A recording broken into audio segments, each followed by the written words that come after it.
Today we'll be talking about the experiences I've had over the years, initially beginning with my training, learning from a traditional Native American doctor. And I was drawn from a very early age, from even 3, 4 years old, drawn to Native Americans, and found myself living among a community of Kiowa Indians in southwestern Oklahoma, spending all night in the peyote meetings with the native elders, where I met my mentor, Horace Daukei, one of their last surviving native doctors, who passed on portions of his own healing gifts to me, and then had me go on the vision quest, which involves going out alone in the mountains to fast the 4 days and nights with no food and water.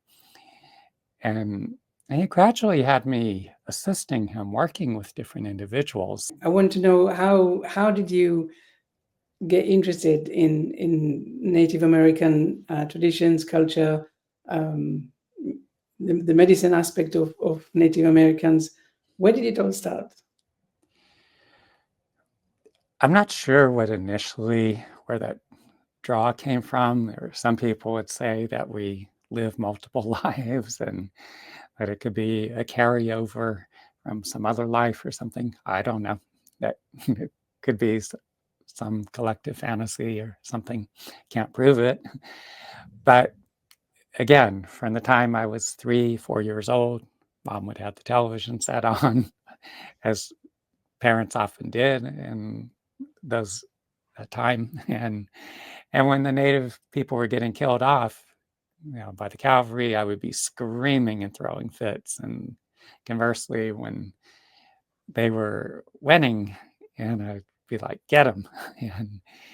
and then into adolescence, there was my mom was earning her master's in accounting. There was the university library. There was this huge selection of books, many of which were written between 1850s up to the 1950s, 60s, 70s.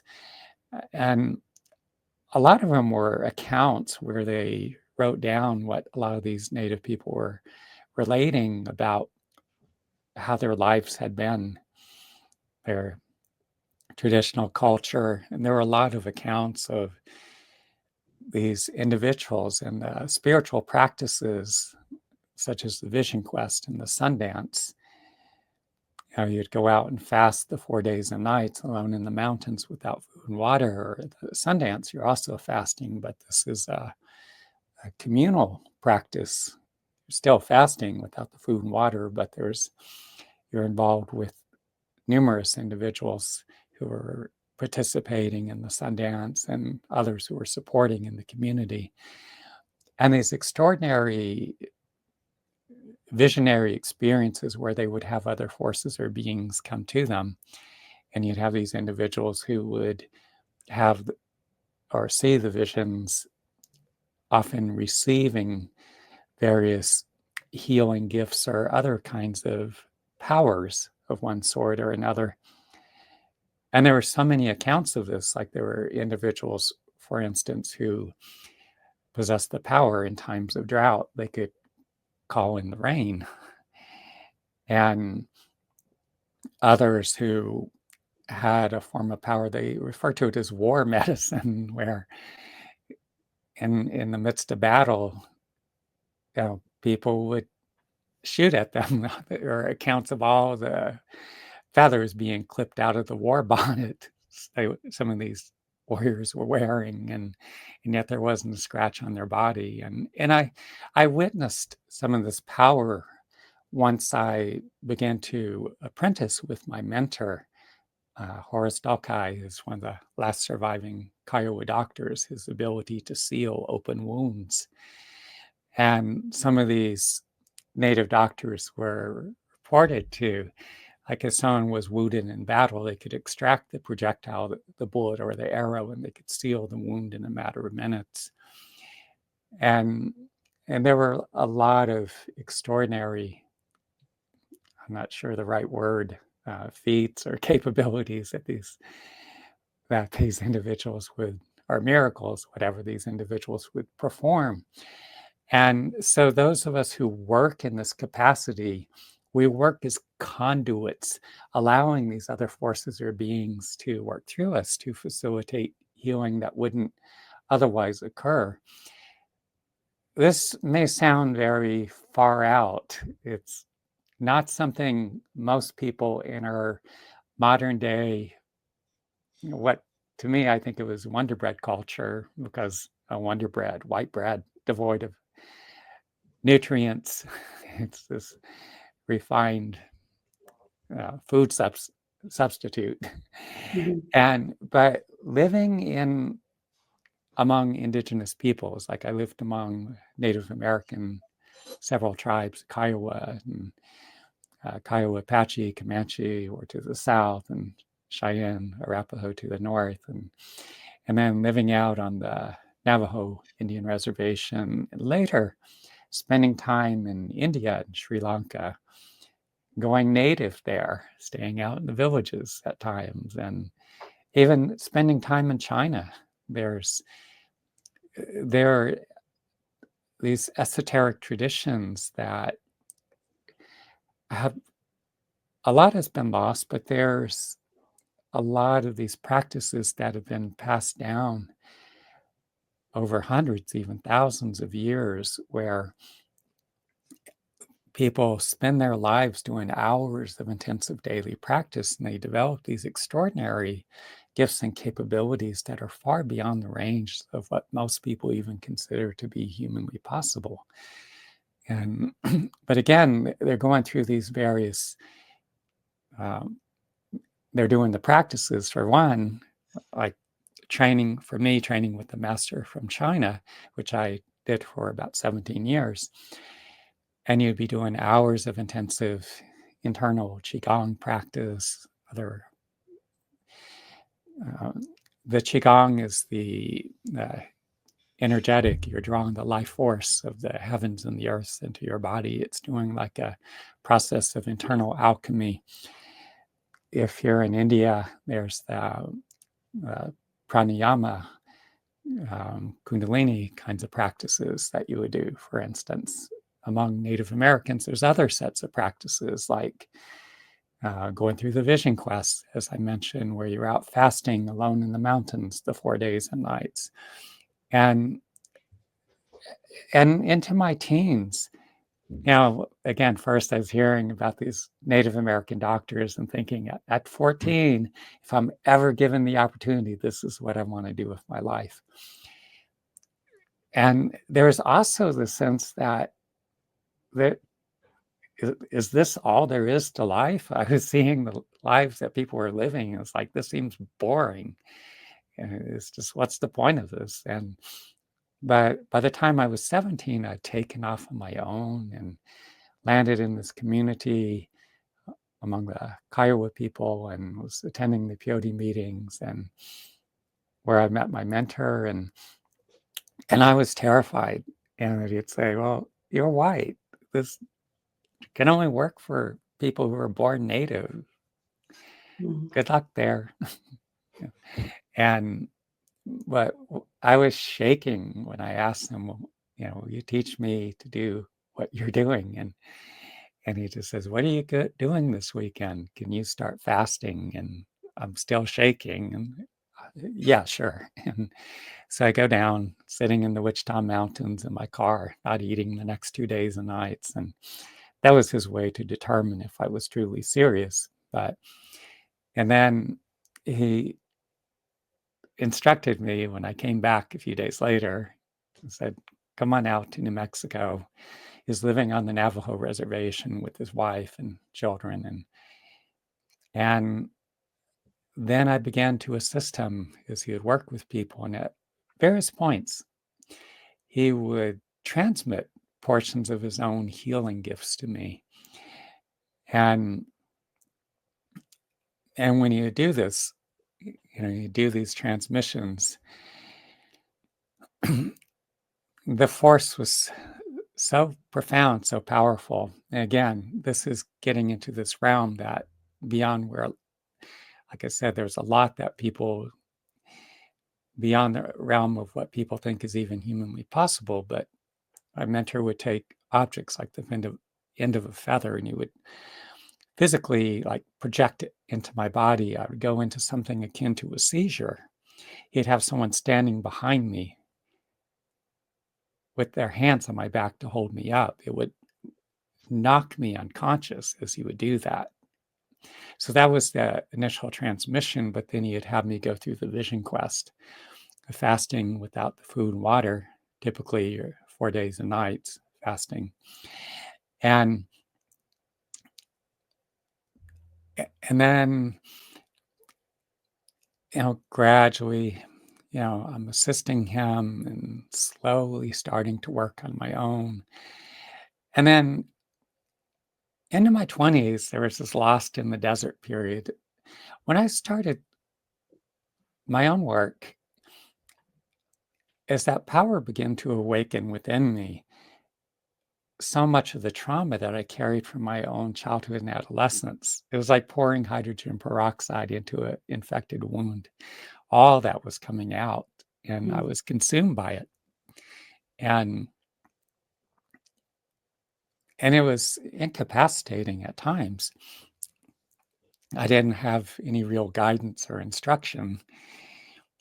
Now, working with the psychotherapist was helpful to an extent, giving me that intellectual cognitive understanding, but it wasn't actually healing the trauma. And it instinctually led me to develop a whole series of intensive meditation practices. I taught myself to dive into the depths of the pain, fully immersing myself, breathing very softly and deeply, and would continue to do so until I came out the other side. Sometimes the pain would be so excruciating, but at a certain point it would break open, begin to come out of my body in waves. And I could feel these emanations of warmth glowing from within, and this growing sense of connectedness to a higher power, because that would happen. And that's so important. Some people mistakenly assume, and it could be very damaging as well, that all cancer is emotionally based. And I strongly disagree with that, especially at this point in history, because we are now exposed to more harmful chemicals than at any time. And there's, even with people suffering from chemical sensitivity, the autoimmune disorders and inflammatory disorders and such, we have varying degrees of tolerance. Like some people tolerate this chemical toxicity more, but all of us carry a lot of these harmful chemicals within our body. Some of us have a much greater sensitivity than others, and therefore it precipitates, whether it's cancer or some other type of inflammatory disorder or chemical sensitivity. And there's also hereditary factors, but one of something that's worked in my favor, that's been very helpful for me, is the fact that I was forced to deal with my own traumatic wounding. Is that there are times when I'm working with someone who is dealing with cancer, and I recognize their own emotional wounding. Some of them have their own traumatic past. We've all suffered. It's on a continuum, some people much less so. But when you have individuals who have themselves suffered whatever form of childhood trauma, and I hear these accounts, maybe someone who, in their marriage, their spouse was having repeated affairs, or they were subjected to domestic violence. They have a child or children who are extraordinarily abusive. You hear accounts of like, the mother being in the hospital undergoing treatment for breast cancer, and the child takes the debit card and drains the bank account completely.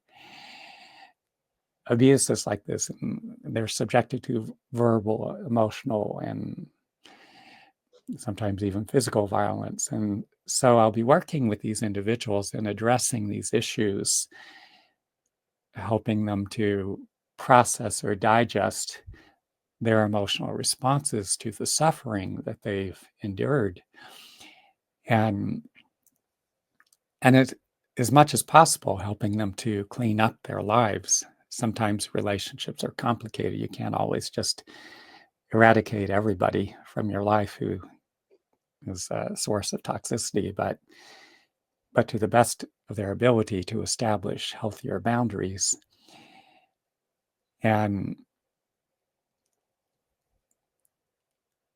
But the fact that I had to address my own emotional wounding, and as I work with these individuals, and it's helping them to process or digest their own lived experiences and their subsequent cognitive and emotional responses to all that. And there's more. I don't want to just keep going on indefinitely. If you want to ask some questions. I can butt in and ask some questions, because I have so many of them actually. I guess I want to know a little bit more about your experience as you were training with your guru, your mentor, The native doctor. the native doctor, yes. And I want to understand a little bit more about how you now use this this knowledge and these practices to work with people, I guess more specifically with cancer. Yeah, I was, something that is kind of on my mind a lot actually is, I mean, cancer is, as I was starting to work on this summit actually, and starting to ask myself, does everyone get cancer regardless of the way they live or how they live? Like you mentioned, of course, some of the reasons why people might get cancer, which is more environmental. Yeah. But if so, the Native Americans, for example, would they have cancer? Would they get cancer in the same way that people in industrial areas would? Just some of my questionings, some of my wonderings. There's a bunch of questions all at once, but we'll see how much I could remember. Native Americans at this time in history, many people are developing cancer, and I don't know how that breaks down as far as like the different races or racial groups, say here in the United States, but it is becoming more or has become a lot more prevalent, let's say.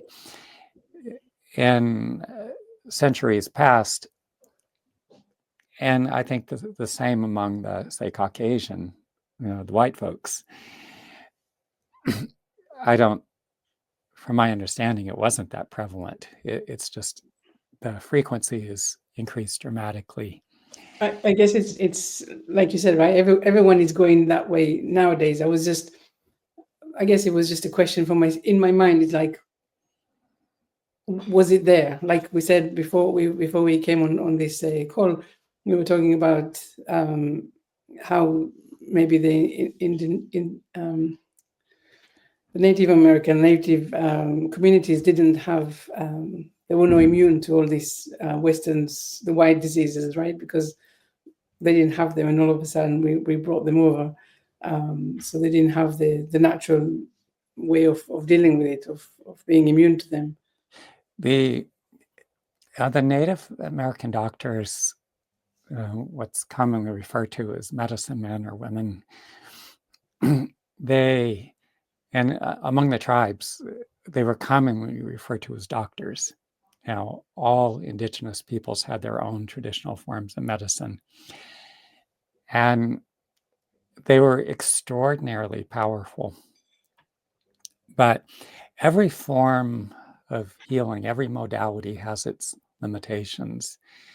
And so when it came to infectious diseases, like you have smallpox, cholera, measles, and so this form of power is not going to go in and kill off another life form, which is viral pathogens are another life form within the body. And so Native Americans did not have a defense against these infectious diseases that are zoonotic in origin, which started with animals and then were jumped from the species barrier from animal to human. And so when Europeans came over and brought these infectious diseases, and the native people didn't have any immunity to it, and tribes that, like the Mandan and Pawnee, that numbered somewhere 25, 30,000 people, by the 1900s, there were, I think, around just over 100 or just under survivors from the Mandan tribe, and maybe around 900 or so Pawnee left. And it saddens me, because traveling across the United States and it's just like, thousands and thousands of miles, like all these white folks, and it was like, we're not native to this continent. And undeniably, I'm, come from a Western European background or descent myself, and yet I was drawn to Native Americans and lived among the tribes. And in so many ways, there are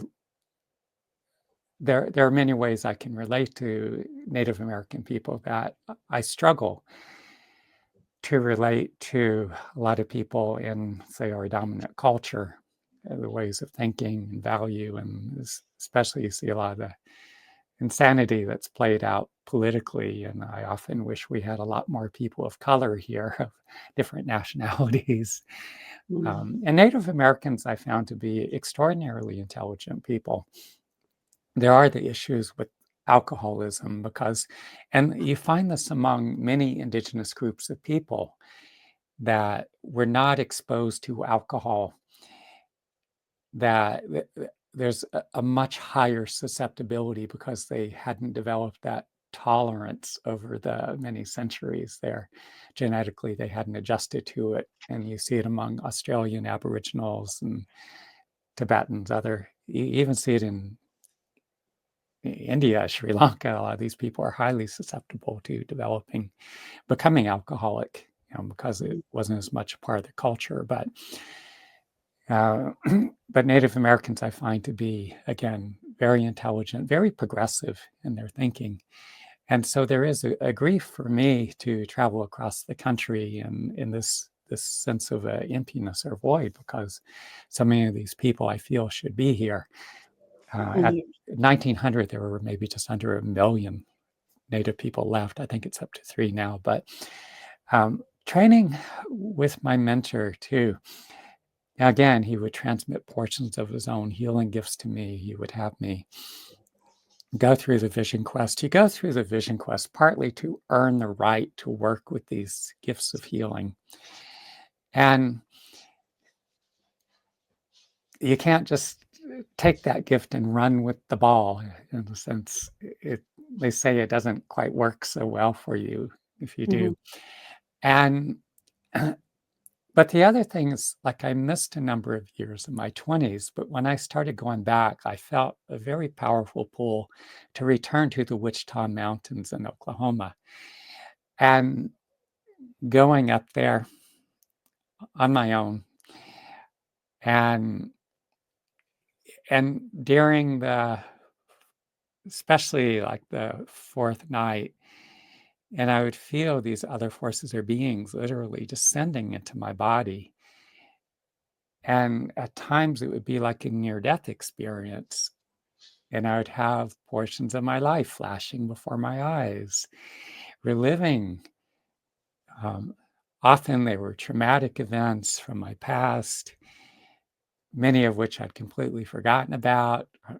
All that's flashing before my eyes rapidly, all the memories, the emotions, a whole vivid sensory experience reliving.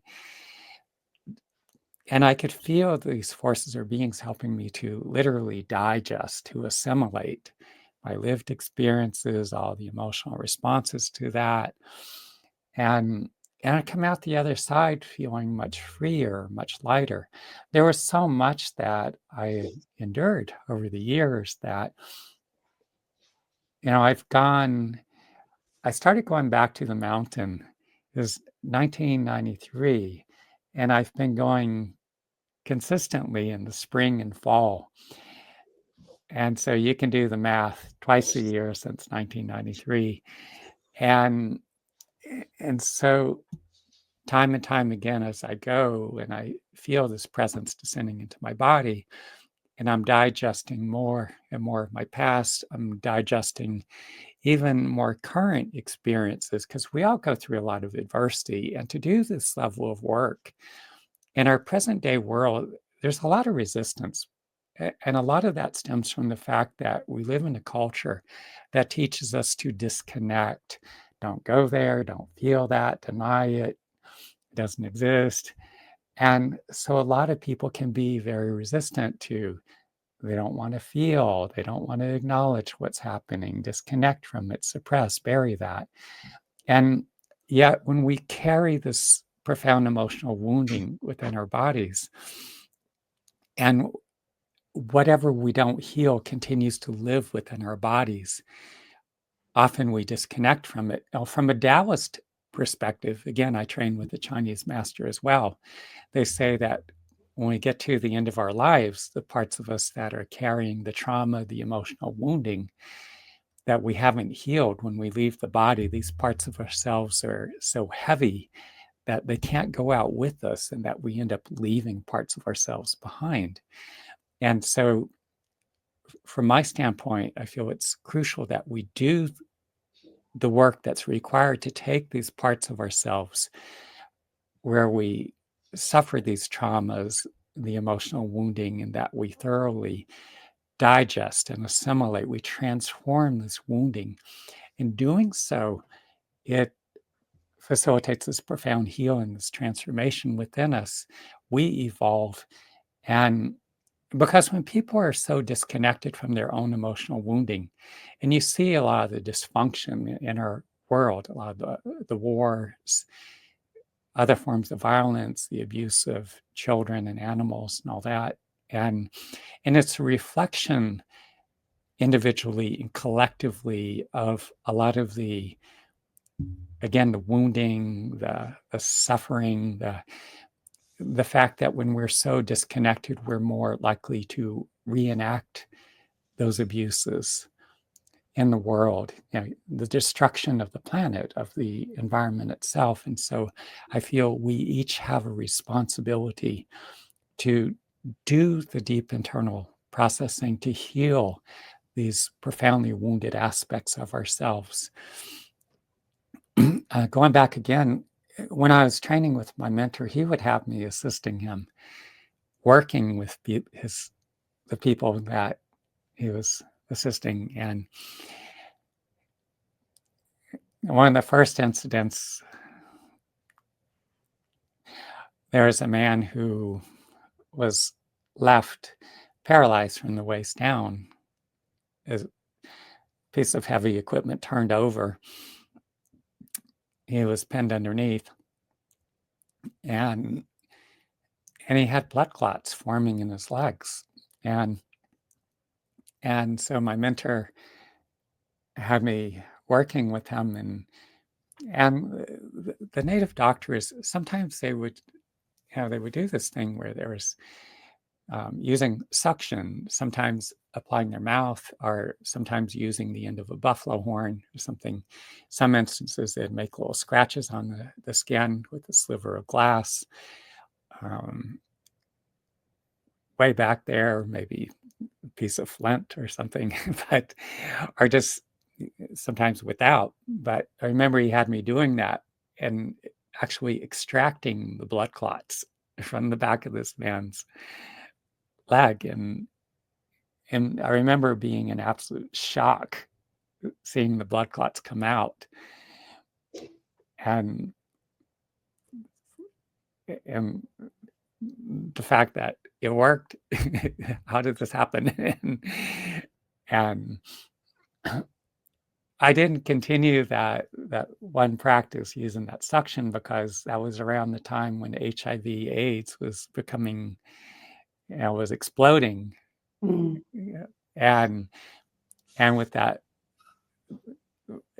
the spread of HIV/AIDS around the world, and if you have any cut or abrasion in your mouth, and the risk of that passing into your going into your own bloodstream, you put yourself at risk. And these days too, the highly concentrated dosage, these medications are so highly concentrated that you risk absorbing that into your own body as well. So that one practice I discontinued. But in doing this work, working with people with cancer and other kinds of health-related issues, I could be working with people with these digestive issues. There's this inflammatory condition that's manifesting in their body, and that can express itself in many ways.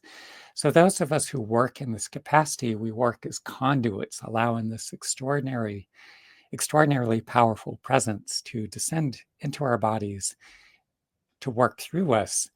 And so I'll have the person on the table. I mean, initially, when I first begin the sessions, I teach people the system of meditation practices for two reasons.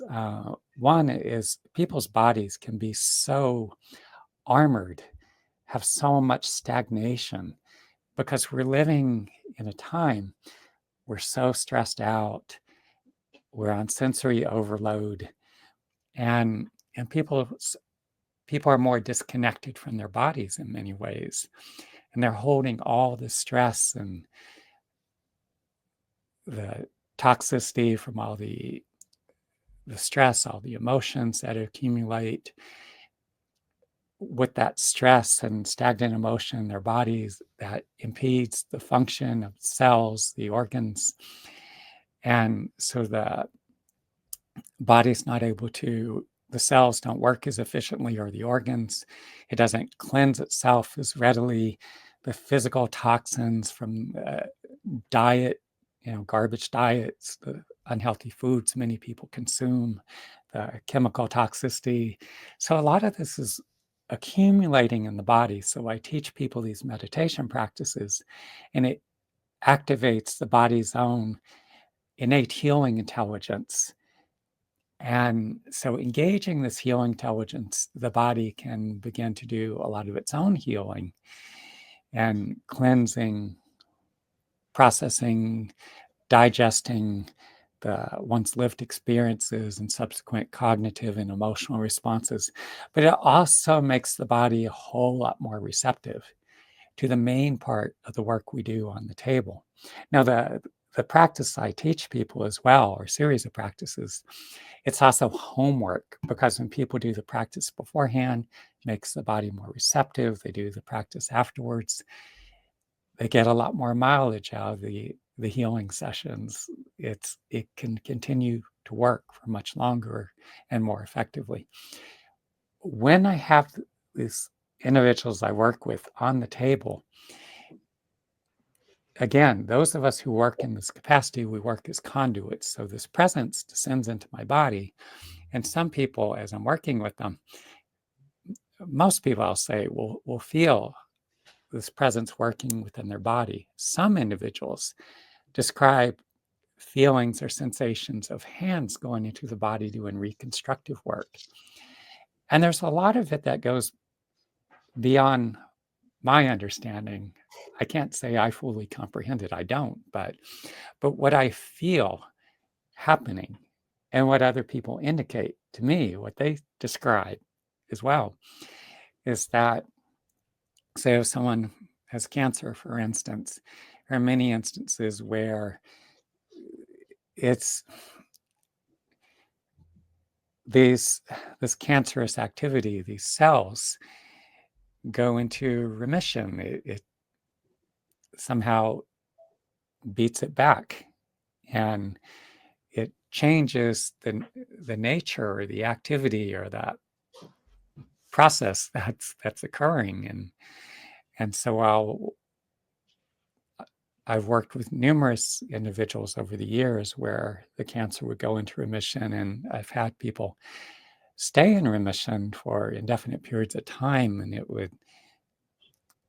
and whether it's cancer or people with other degenerative disease processes and I work with many people who are far up in years, and people who are, as people, especially advanced in age, and organs and systems are not functioning that well. They're failing, and as a result of these sessions, it's the cells, the organs are becoming much more lifeful. They're functioning at a much higher level.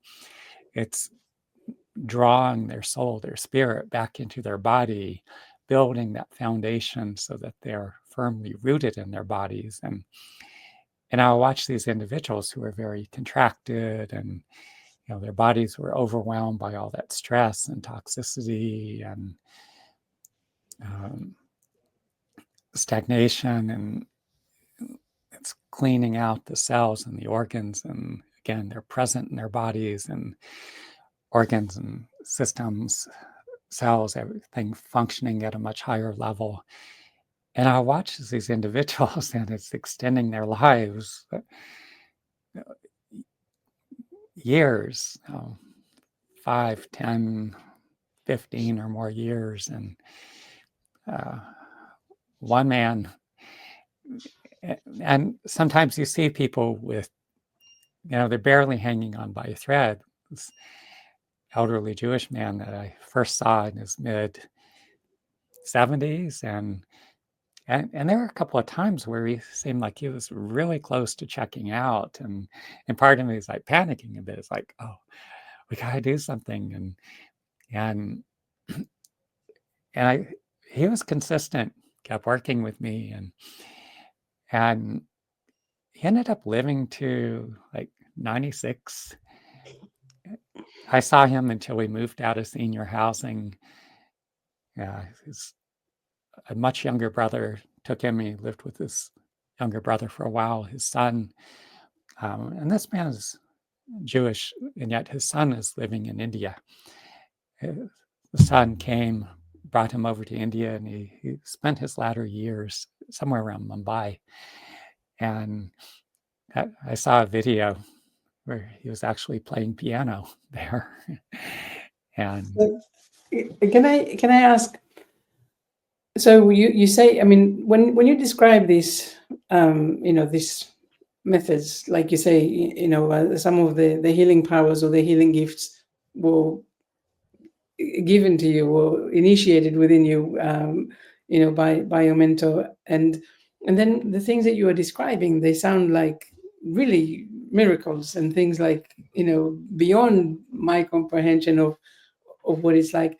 But then on the other hand, you say that there are no miracles and there are some limitations, and so I'm kind of in my mind, I'm like, because I'm definitely believing in miracles, and definitely, especially when we come to Native Americans. I don't know if I told you that, but when I was young, I was very much into, if you ask me what I wanted to be when I grew up, I always said I wanted to be a Native American. And I remember once reading in a magazine a story. It was a Native American tale about this goddess of the river, and it was so simple and it was so powerful, And I remember actually taking the story out of the magazine. It was so impactful, and for me, it made total sense, you know. And I remember I was 4 or 5, or maybe actually, if I could read, I was probably a little bit older than that, maybe 7. But it made such an impact, and so when you talk about these powers of the Native American healing, I'm like, of course, you know, I'm there completely. But then, yes, I don't know. I'm not exactly sure what the question is, but I want to know more how, I mean, how do you approach the cancer healing with indigenous methods? And is it really, like you said, clearing the or giving the cells more vitality? What what is it, and can everyone, you know, come to you, and can you help everyone? I feel that on some level, it's helping each individual. Now, how it plays out is going to vary from one to an individual to the next, because there are times I have people come to me like in the very end stages. I mean, usually at that point, it's maybe a friend or family member who reaches out to me. And for instance, there is a woman whose mother was eaten up with pancreatic cancer, and was on the maximum dose of morphine, and yet she was still in excruciating pain. This is going back about 30 years ago. And so that evening, when I went to work with her, and I could feel that she was about to go any moment and was about to make her transition. And so telepathically, I'm just communicating like, I know you're on your way out, but just wait till after I leave here this evening, because of the liability that, you know, if you're not a Western allopathic physician, you know, you could potentially be held liable, be accused of practicing medicine or something like that. So, but as I worked with her that evening, I could feel that she was processing or digesting a whole lifetime of experience. I could feel so much movement or activity within her body, and how all this whole lifetime of her lived experiences was cycling through her awareness being digested. And then the next, afterwards, she sat up and spoke coherently with her daughter and son-in-law and myself. And the next day, with some help, she was able to stand and took a bath, and toward the end of the day, she experienced some shortness of breath, and her presence started withdrawing within her body from her extremities, and there was shortness of breath, and that she went out gracefully without all the excruciating pain that she was experiencing before. So there are times when, in some instances, it's going to help people to make their transition. And this work that I facilitate is intense, and some people are resistant to it. And mainly is because of their unwillingness or resistance to go there. Mm-hmm. Sometimes there's a denial or avoidance. I don't want to feel that. I don't want to acknowledge. And the fact that we've all gone through a lot of really difficult things in our lives. We've experienced various traumas, breakups and divorces and other things that have hurt us deeply. And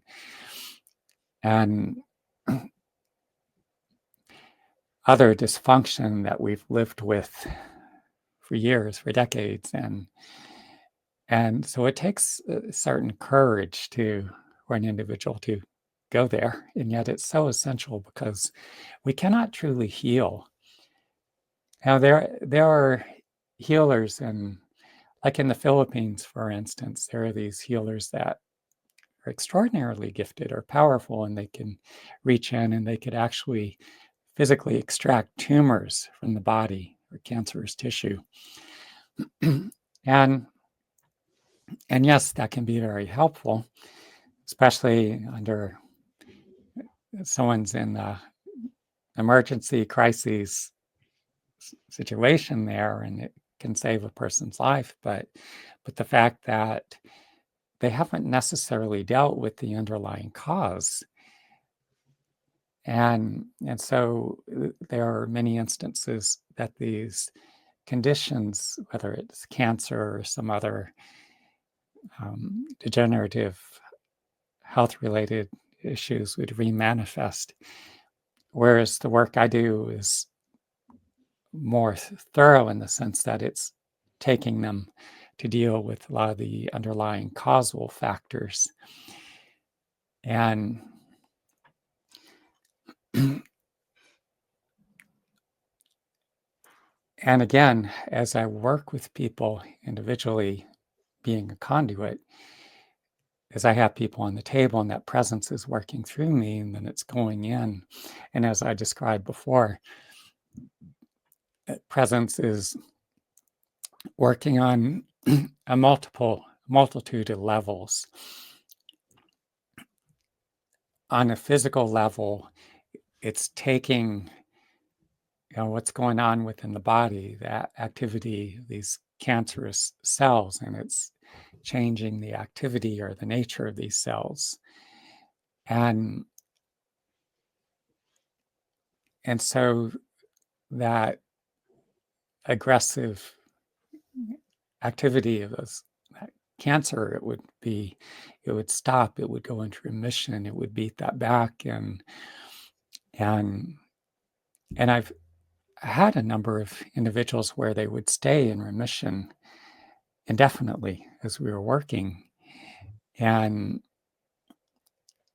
then in addition, it's cleaning out the toxicity within the body, and whether it's from diet, it's doing other things to boost or strengthen the individual's immune system, their own natural defenses.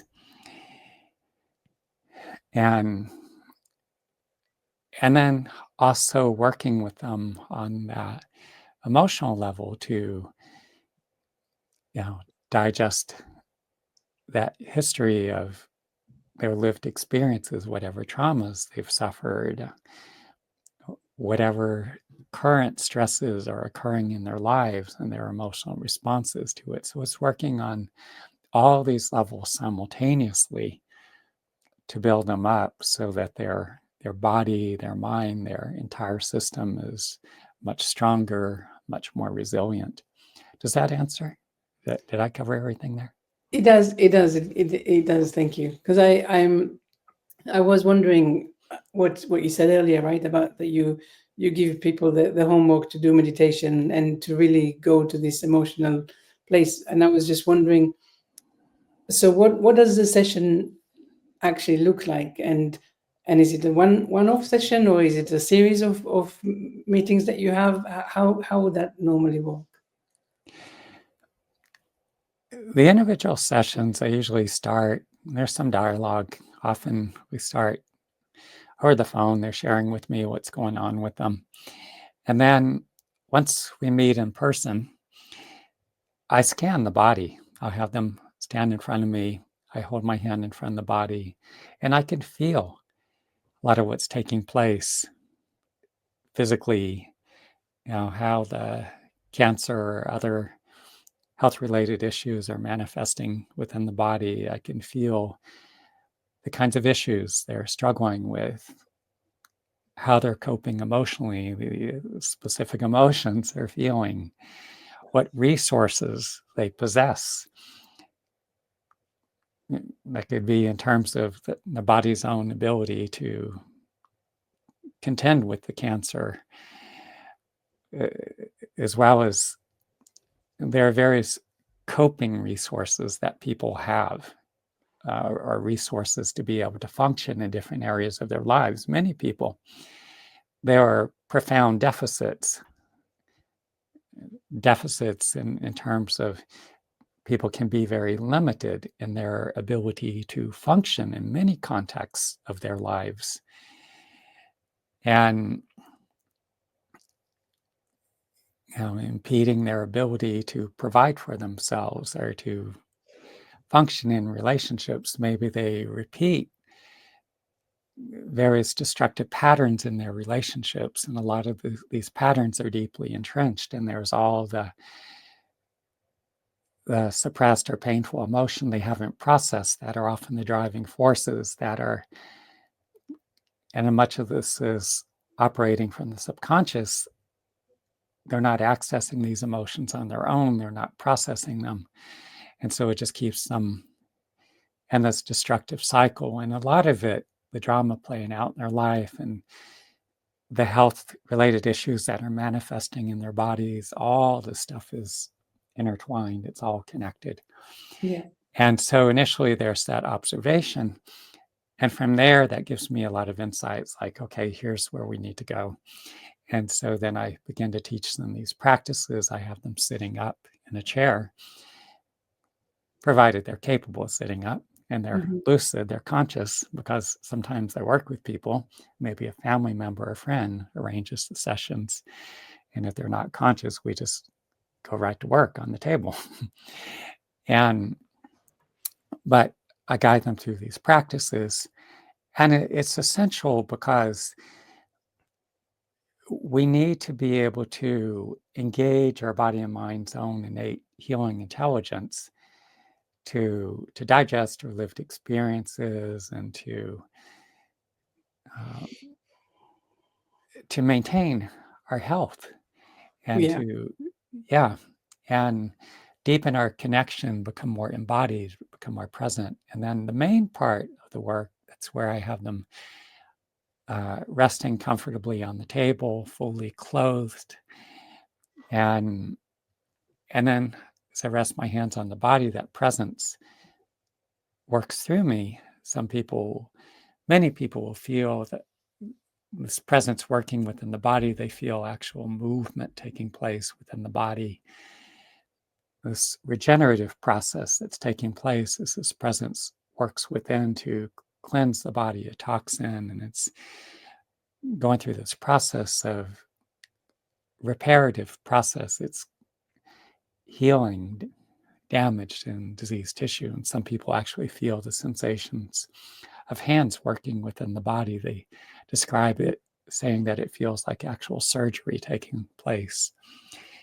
And so that part usually goes for at least an hour. The meditation practice before is about an hour. The part on the table itself, as I said, is about an hour.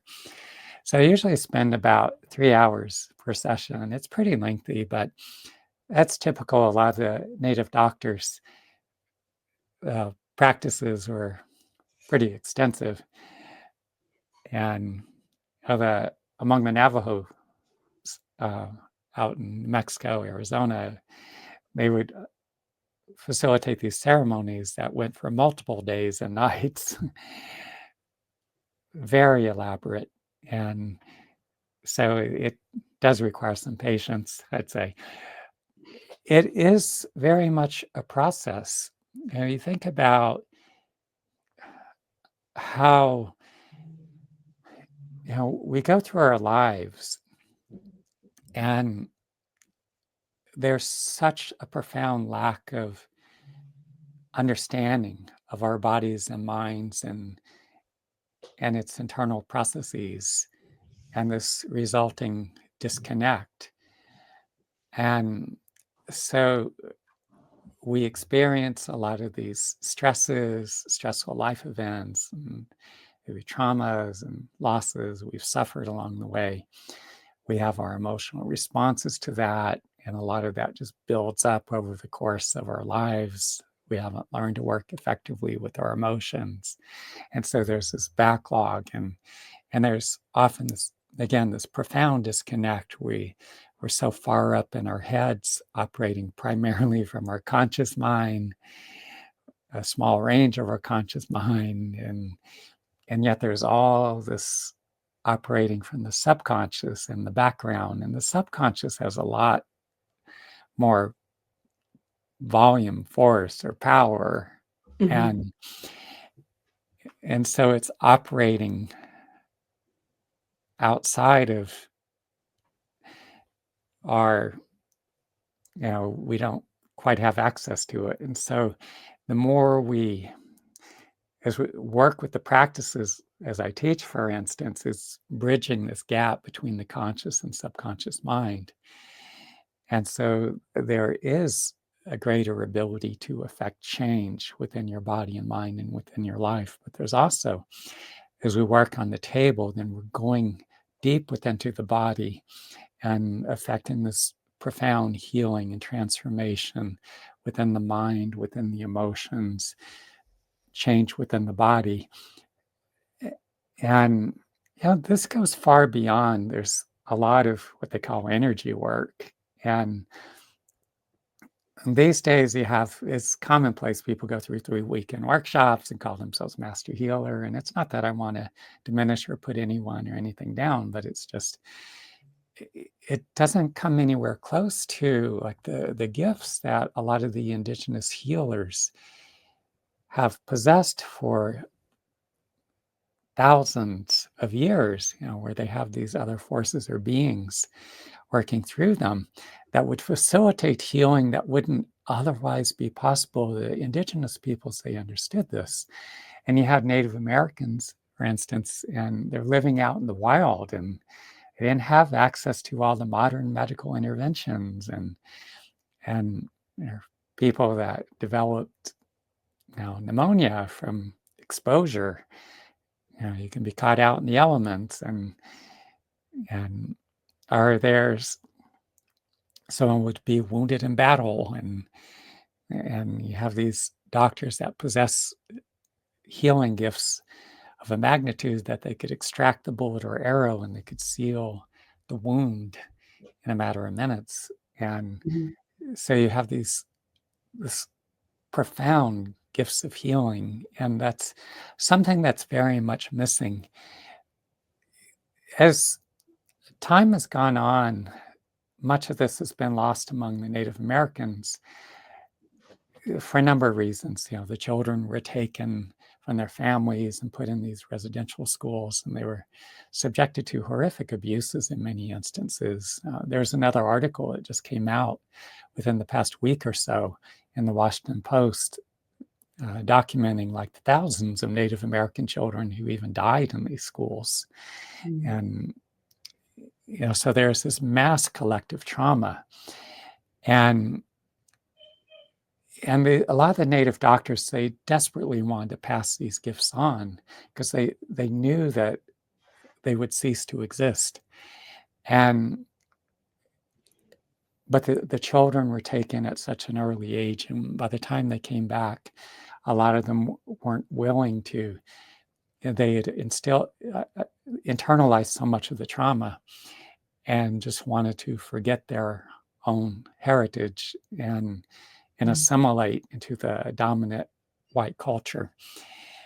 And the fact of alcoholism, all that also had let me just ask another question, please. Now that someone comes to you with any ailment, cancer or otherwise, with all of this wisdom that you've collected from Native Americans, but also other indigenous doctors and practices, how do you know which one is going to come forward, or do you even need to know? What presence is going to come forward as I work with an individual? Yeah, how do you decide which of all of these different methods to bring forward? If it's Native American, or if it's something from India or Philippines or all of that. How do you know which one is going to come forward? Well, at this point, I've been working at least 37 years on my own. So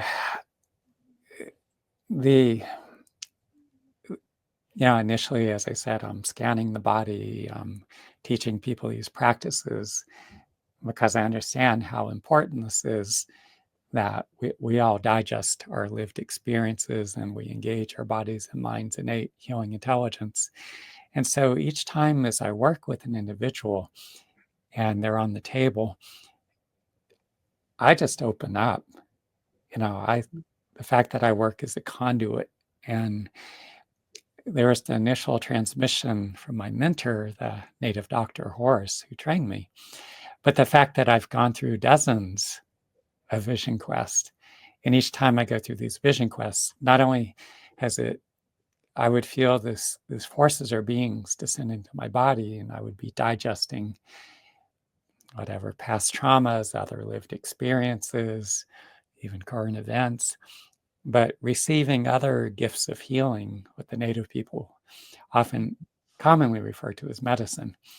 So as that person's on the table and I'm acting as a conduit, I'm not deciding, say, oh, this needs to come through or that needs to come through, this from India or this from whatever culture. It's like I'm being the conduit. I'm open. So what that person needs. And I, as I'm conversing with people I work with, and people have vastly different needs or concerns. They're in very different places in their lives. I mean, sometimes I work with high functioning professionals, working in many different fields. And so in that case, they're not, cancer is not an issue for most of those. They may not have any major health related issues either, but with them, they're running against the limits of their own capabilities. They're hitting the wall in some respect. But people are in so many different places, facing so many different challenges, whether in their professional lives, you have people who are suffering tremendously, maybe in their relationships, repeatedly drawing other individuals into their lives who abuse and abandon them. Others who are struggling with cancer or some other degenerative health-related crises. And so with each individual, as I work with them, I'm opening and allowing that presence to work through me. And so, and as I interact with people, as I talk with them after the session, and they'll describe this presence working with them. But often it's like different forces or beings that come through depending on a particular individual and their specific needs.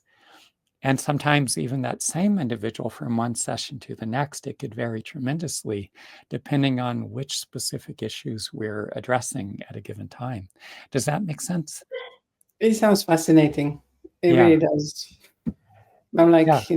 It feels like it has to be experienced. I that's what I'm kind of having at the back of my mind. It's like, It has to be experienced. And it's something that so many people I have worked with have said that had I not experienced this firsthand, I wouldn't have any way to comprehend it. It's so far beyond anything else I have experienced. So share with us maybe one case study, one success story, one experience that someone coming in with one thing and then,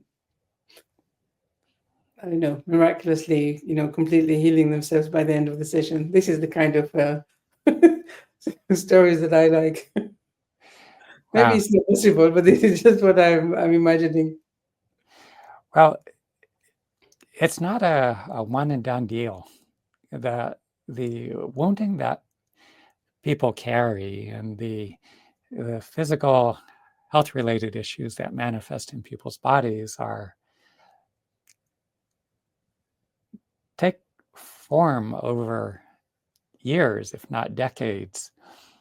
And so they're so many instances. I mean, like, I have people who've gone through repeated disastrous relationships, or they're in really abusive, in a relationship with an abusive partner, and many instances where they would, that pain, that suffering they would digest it, and that attachment would dissolve to that person who was causing them so much pain that they were strung out on, and I would see them connect with someone that they can love and be loved by, and form an attachment. And many are still partnered after quite some time. And there's a couple that a friend of mine had, his first marriage, for instance, was a disaster. And when he connected with his now wife, and she had suffered like a great deal of trauma from sexual assault, was on medications, and because she wasn't processing the trauma, was suffering from OCD, had obsessive fear. She would swallow her tongue and choke to death. And so as I was working with her, and the OCD healed and no longer had that obsessive fear, and she actually became very strong and resilient. Now, my friend, let me back up a bit, and he said to me, "Now, I cannot afford another disastrous relationship. You have a good judge of character and individual, and if can she heal, or is she so damaged? I better just disconnect and go on my way."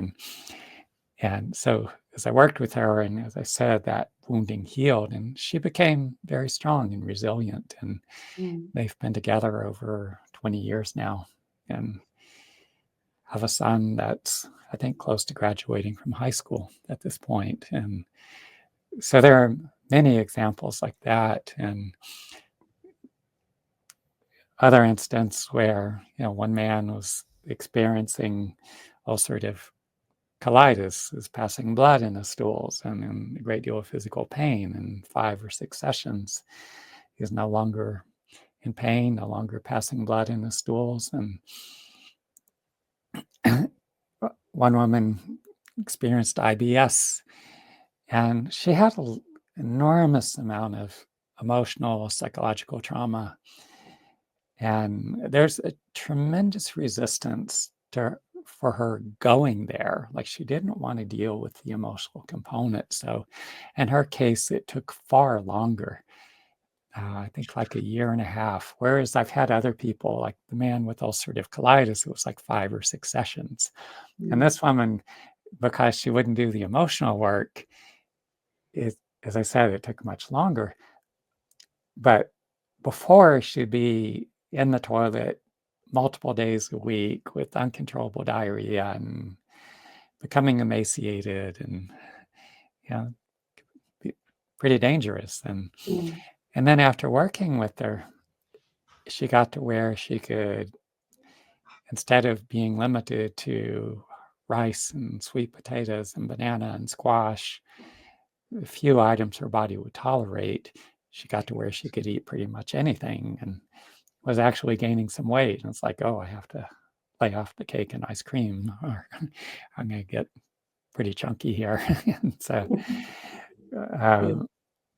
so I'll see all kinds of dramatic results. There's a man who was injured, and he was riding in a Jeep and was struck broadside, and the seatbelts actually snapped, and he was flying in the air. His body was flying through the air, and he slid on the pavement and had these huge road rashes, was in enormous pain. And after the first session, he went back to work. When he was in so much pain, he was hunched over, and he he said the physical therapy he underwent felt like torture. But after the first session, he went to work, back to work, doing construction. So I'll see changes like that. Yeah. And so That, so many different issues, but it's very much a process. And sometimes you can see really dramatic results within a few sessions time. And others, depending on, there's varying degrees of complexity with these various issues. As I said, often they are years, if not decades, in the making. And so it takes time to work through all these layers. There's healing, the healing of the condition itself, but there's also a lot of foundation building. A lot of people do not have much of a foundation. And as I said, sometimes, and some of these Filipino healers, I mean, they are very gifted. And if you have the opportunity, yeah, definitely experience their work as well. But if you just go in and get zapped, and they say they go in and they extract this tumor, or it doesn't necessitate that they have healed a lot of the underlying causal issues. It's just like a quick fix, but the process I facilitate is much more thorough and and works to facilitate your staying healthy, this ongoing state of health, and so that you live in a much more healthy state going forward, often for decades. I think what you said is a couple of really important things here. First of all, that you want to bring the body to heal itself. So it's not just a passive thing, but it's an actual active thing, that the body and the mind, they work together. And Yeah. that's the other important thing, that it's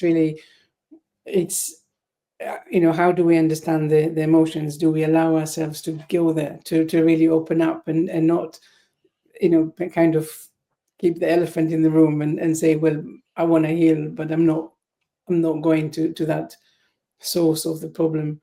So even just these two elements, I think they're so important in understanding how you walk, and also how our bodies can, how we can bring healing or health to our bodies when we take that as a combination. Also, because I've trained in these different systems, primarily with the Native American doctor, with the master from China, and I've spent a great deal of time in India, and I developed my own system of meditation practices. And in these traditions, there's this continual, ongoing process through which one, again, the word continually, develops one's body and mind. Mm. And there are many different aspects to this. I don't think I really mentioned diet, how important that is as well. And that, working with people with cancer and other inflammatory disorders, degenerative disease processes, and what they call standard American diet, SAD, SAD. And I'm listening to this book, which I highly recommend. Why Isn't My Brain Working? That's what I'm currently listening to right now, and a lot of articles I'm reading, listening to, all that, and our diet is so limiting. And I don't want to just close the interview or something and people think, oh, I just got to clean up my diet. It's like, no, diet's one part of it. So I guess some people will want to use that like as an excuse, like, oh, I really don't have to go there emotionally. I don't have to do this other stuff. It's like, no, diet's just a small part. Yes, it's a whole But combination. we need to combine all these different elements. But Yeah. I myself, like there are times like I'll be working with someone with cancer, and I'll be spending time in their home, and if they open the cabinets or the refrigerator and I see what they're eating, and I'm absolutely horrified because there are a lot of foods that actually actively feed the cancer. And so another thing I do is I work to get people to clean up their diets. And I'm putting this into effect myself, like I do consume a lot of raw fruits and vegetables, for instance. And I'm leaning more and more into anti-inflammatory diet myself, because you see in so many ways that we're poisoning our bodies and our brains, and when we treat food as medicine, we need to combine all these different elements together in order to live healthy, and I long, think vital lives. Ben, you have so much wisdom and so much to share. I feel that we could really spend hours talking together, and I am utterly fascinated by your methods. And like I say, I would love to walk with you one day. But tell me, just before we finish, do you only walk face to face, or is it also online that you're walking with people? The most powerful work that I facilitate is face to face, and I do travel. I mean, sometimes I have people that have serious health issues, including cancer, and they'll um, cover my airfare and they'll have me travel to where they are. And with a lot of the political insanity that's playing out here in the United States, there's at this point, I'd love to spend more time in Europe. So if someone wants to sponsor me and bring me over, I'm happy to open some doorways to spend time over in Europe and our other parts of the world too. And I can do some, like over the phone, like this whole series of intensive meditation practices. I can teach that over the phone. If at all possible, work with me in person. But do feel free to reach out to me. You can, I have a Google Voice number where you could leave a message for me at 332-333-5155, or you can go to my website, benoofana.com, and there's a page that says contact, and you could message me that way. It's a very good way to reach out. Just you can message me. You could, sometimes it's challenging if you're in another country because of limitations, like in United Arab Emirates, they block WhatsApp for some stupid reason, but all of your information will be on your speaker page, so people will know how to reach out and find you. And I hope they do. And because it's so incredible, everything that you do. And yes, like I said, I find it totally fascinating. I encourage people to reach out to me. I mean, I work long hours. I have limitations as far as time, but I genuinely do care about people and what they're going through. And so even if I couldn't work with someone individually in person, if there are resources I could point someone to, I'm happy to be of assistance in that respect. And if I can work with someone, whether on the phone or in person, I'm happy to do that as well. Amazing.